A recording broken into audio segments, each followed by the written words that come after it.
Video is an integrated part of the About.com experience, and we're producing videos mainly in areas like health and parenting and food, and also some other areas.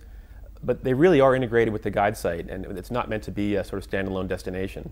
It's meant to complement what the guides do, and really some of the, just for example, some of the things that are really popular on the site right now.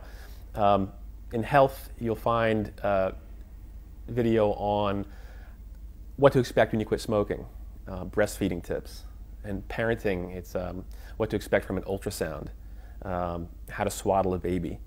In food, our popular videos are things like how to make southern fried chicken.